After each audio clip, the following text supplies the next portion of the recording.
Pittsburgh was entering a sort of new era in 2022 after their franchise quarterback Ben Roethlisberger finally retired after nearly 20 seasons for the Steelers, the season prior. But the thing is for Pittsburgh is like they were going into last offseason not really a succession plan in mind. And initially, it most certainly felt that way. You know, you still had Mason Rudolph, the third string quarterback, on your roster. And in free agency, I remember this vividly. They brought Mitchell Trubisky from the Buffalo Bills, their backup quarterback, and former starting quarterback of the Chicago Bears. And the first ever Nickelodeon MVP, the Nickelodeon valuable player, to start for the Steelers. And the fans for Pittsburgh were not that pleased. But they at least used their first round pick to draft local college kid from the University of Pittsburgh, Kenny Pickett. So, yeah, most people already saw what the inaugural MVP had to offer. But what about Kenny Pickett? How was he going to fare? Was he going to start? So, for head coach Mike Tomlin, those were serious questions that he had to go and answer all season long. The thing is, for Mike Tomlin, though, he made the first mistake of the 2022 season for the Pittsburgh Steelers because he started Trubisky over Pickett. When I look at Pickett back in the preseason, you know, he looked very solid and much more better than Trubisky did. But Trubisky was the man for Tomlin, I guess. And as expected, he did little to move the needle on offense. And just like in Chicago, was scared to take chances as a passer. And even with as solid of a defense that the Steelers had, and keep in mind, TJ Watt, their best pass rusher, was lost after the first week of the season and was gone for half of the season, mind you. After their 1-4 start, Trubisky was benched during the game against the Jets, which makes you wonder, why didn't they just start Pickett out of the gate? So Pickett was now put in this weird spot. You had to start him like during the Jets game. And yeah, he almost rallied them back, but they eventually lost regardless. And then they get their asses whooped. You put him in the absolute worst start to start his first ever game against the Bills, who were pretty much dominating at the time. And then they get their butts whooped.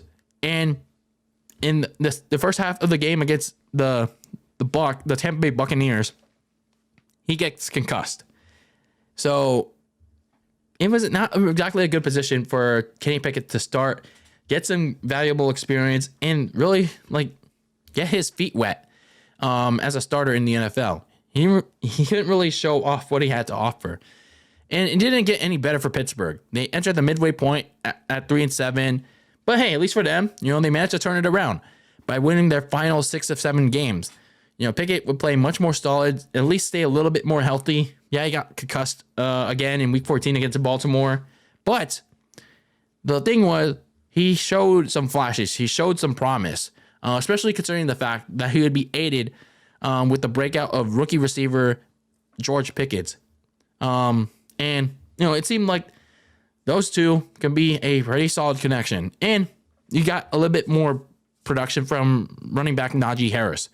The defense also created a good amount of turnovers, did a better job of getting to the quarterback, thanks to the likes of Cameron Hayward, Larry Ojunobi, Devin Bush, Minkah Fitzpatrick at safety, and of course, getting back TJ Watt also matters. So for the Steelers, they managed to win 4 straight games to close out the season, but because they lost so much within the AFC, their conference, they couldn't get that last AFC wildcard spot despite winning their last game of the season against the Browns. They just couldn't get help from the Jets beating the Dolphins because the Dolphins ended up winning that last game against the Jets. So that eliminated the Steelers from playoff contention. But despite that, Mike Tomlin kept his winning season streak alive, avoiding a losing record for the first time as a head coach of the Steelers. Finished 9-8, but you have to wonder, is that really what he wants to be? Of course, Mike Tomlin has won a Super Bowl as a head coach back in 2008. But it's like, don't you want to win another at some point? Don't you want to have another? Don't you want to build something better at some point? It's like, and you also have to wonder with this season in this matter, it's like, don't you want, like, where would you be had Mike Tomlin started Pickett from the start? It's like, those are things that you really have to consider if you are a Steelers fan. But I mean, of course, you can't revisit the past. But what you can do is build towards the future for the Pittsburgh Steelers. So for the Steelers at the time I'm making this episode, their offseason plans should be centered around building around Kenny Pickett. You know what you have in him after you started most of the season. The thing is, obviously, you have to clear some cap space because they're like not that in the red, but you still want to stay in the green in terms of money. When at the time of this recording, it's around negative $320,000. Again, not too much in the red, but you want to stay out of it so you can go and spend. So looking at some of their unrestricted free agents, you have corners Cameron Sutton and Levi Wallace. I imagine you want to retain one or the other unless they weren't that productive for you and you're going to invest elsewhere in that spot. Linebackers Devin Bush and Robin Spillane. Safety Terrell Edmonds. So a lot of your defensive production from last year is going to be hitting the open market. So when you look at some of their needs to address, obviously, yeah, defense is important, but the top priority should be upgrading the offense around Kenny Pickett. That includes finding another receiver opposite George Pickens because you didn't really have another number 2 option opposite Pickens. So getting another receiver for Kenny Pickett and maybe some depth behind that other receiver and George Pickens will most certainly help in Kenny Pickett's development.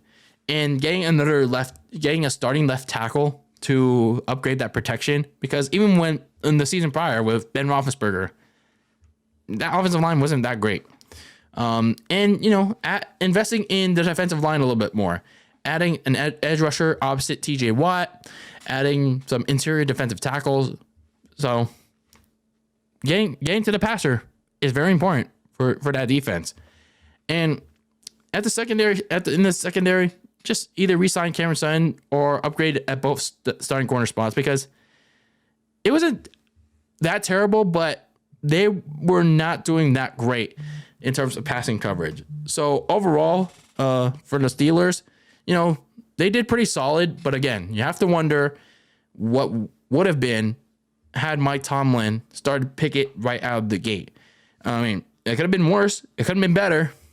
But going into 2023 with free agency fast approaching, yes, they have to retool their defense a bit. But now that they know so much about Kenny Pickett, and they're going to stick with him, the Steelers must absolutely give him more than just Najee Harris and George Pickens to run that offense for next season if they want to be more than just a 9-8 team flirting around and keeping Mike Tomlin's winning record alive.